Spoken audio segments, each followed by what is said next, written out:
World War II wasn't just another war. It was, without a doubt, the single most destructive, most widespread, and most consequential conflict in all of human history. So today, we're going to break down how this catastrophe even happened, what unfolded across the globe, and why its aftershocks are still shaping the world we live in right now. Okay, let's just start with a number that's, well, it's almost impossible to wrap your head around. Over 70 million. And that's the conservative estimate for how many people died. That's about 3% of the entire world's population back in 1940. We have to start here just to grasp the sheer devastating scale of what we're talking about. And that staggering number is just one piece of a much larger puzzle of global devastation. This was a world war in every sense of the word, touching nearly every corner of the globe. And for the first time in modern history, more civilians died than soldiers. Entire cities were just wiped off the map, and tens of millions of people were forced from their homes, creating the biggest refugee crisis the world had ever seen. All right, so to make sense of this massive topic, here's our game plan.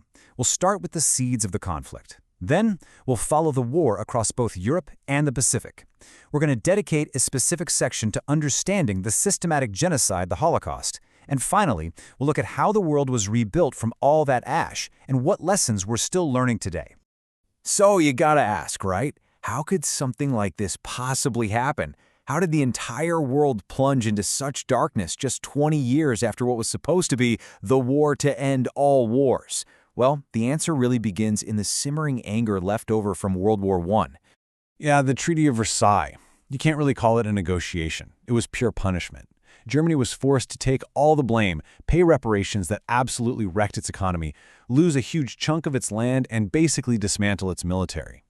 All this created this deep, nationwide feeling of humiliation. And that kind of economic desperation and wounded pride, that's the perfect soil for extremism to grow. And grow it did, in the form of totalitarianism. Now, this isn't just a regular dictatorship. This is a system where the state has total control over everything. The individual means nothing. You exist only to serve the state. Any disagreement, any dissent is just ruthlessly crushed. This ideology started to take hold not just in Germany, but in other nations that felt left behind by the post-war world. So let's look at the main players. In Germany, you had Hitler's Nazism, which mixed that total control with a vile ideology of racial purity and a hunger for Lebensraum, or living space, in Eastern Europe. Over in Italy, Mussolini's fascism glorified the state and dreamed of a new Roman Empire. And in Japan, a super-aggressive military leadership pushed its own brand of racial superiority to justify building a massive empire across Asia.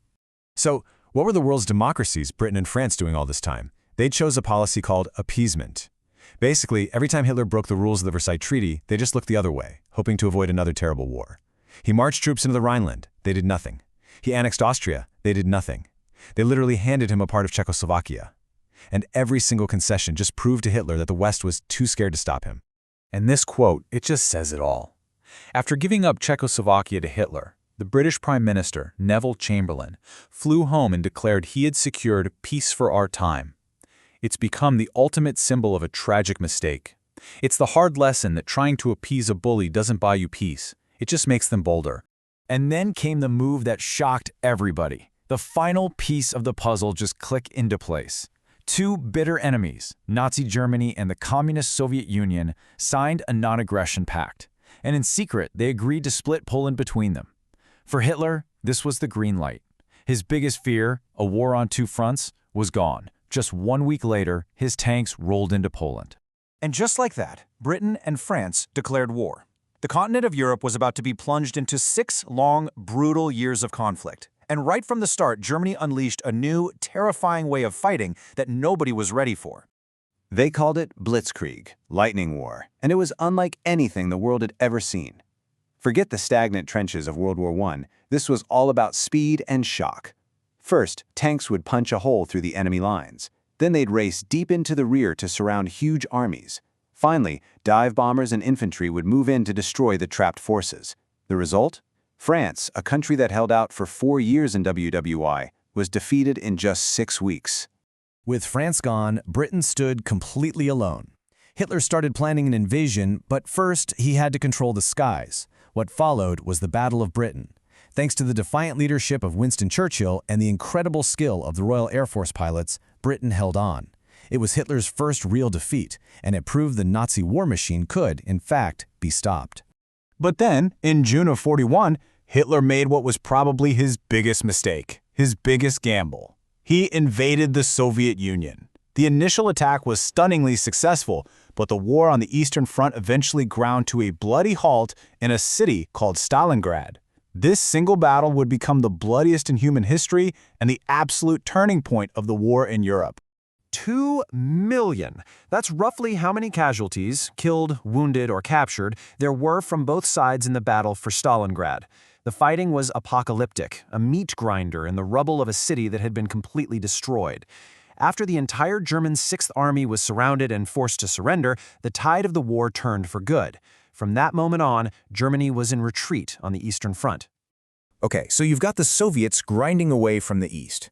Now, the Western Allies had to open up a second front. On June 6, 1944, D-Day, over 150,000 Allied troops stormed the beaches of Normandy in France. It was the largest amphibious invasion in history, a massive, high-stakes gamble that worked. With the Allies pushing from the west and the Soviets pushing from the east, the end was in sight for Nazi Germany. All right, well, all of this is happening in Europe. Let's not forget, there's an entirely separate, massive war raging on the other side of the planet. In the Pacific, Imperial Japan was trying to build its own vast empire, and that ambition put it on a direct collision course with the United States. It all came to a head on December 7, 1941. Japan launched a devastating surprise attack on the U.S. Pacific Fleet at Pearl Harbor, Hawaii.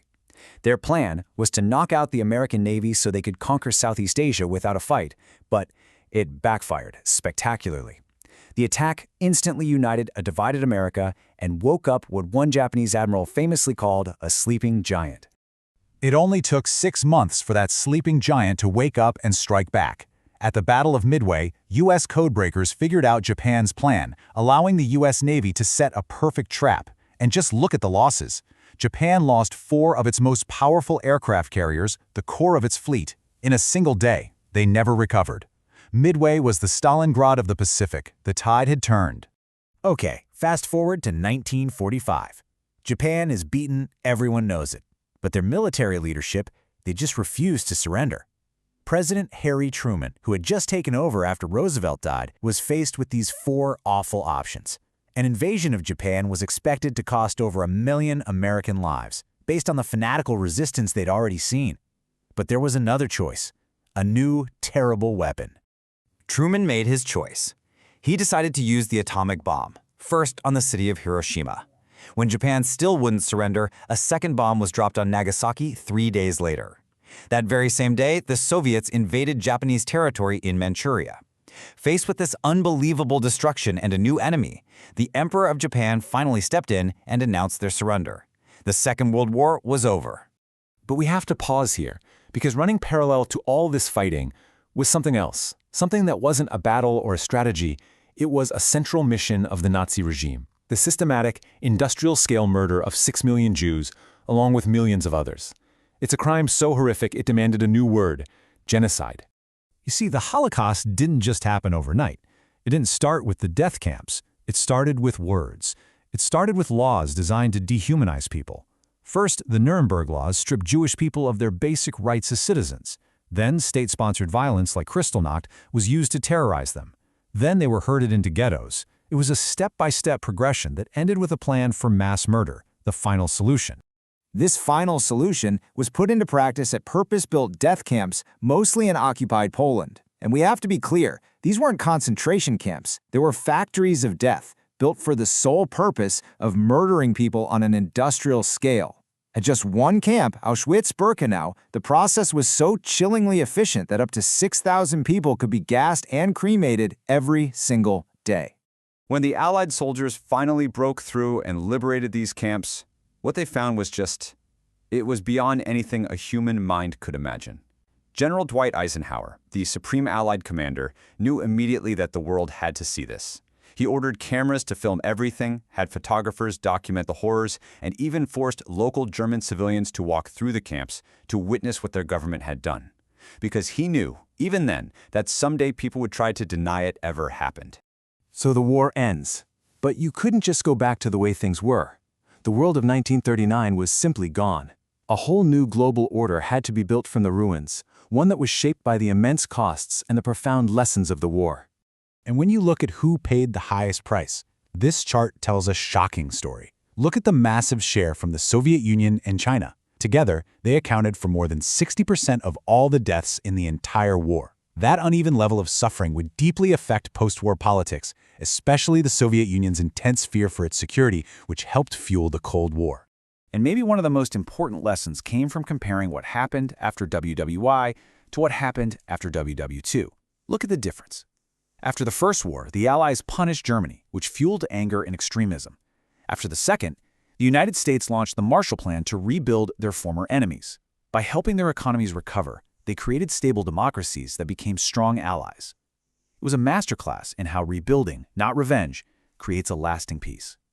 Which brings us really to the big takeaway. World War II left us with these searing, unforgettable lessons. That confronting aggression early is always better than appeasing it, that economic hopelessness can be a breeding ground for hatred, and that things like democracy and human rights are fragile and require constant protection. The generation that fought this war is almost gone. The responsibility to remember, and more importantly to listen to these lessons, now falls to all of us.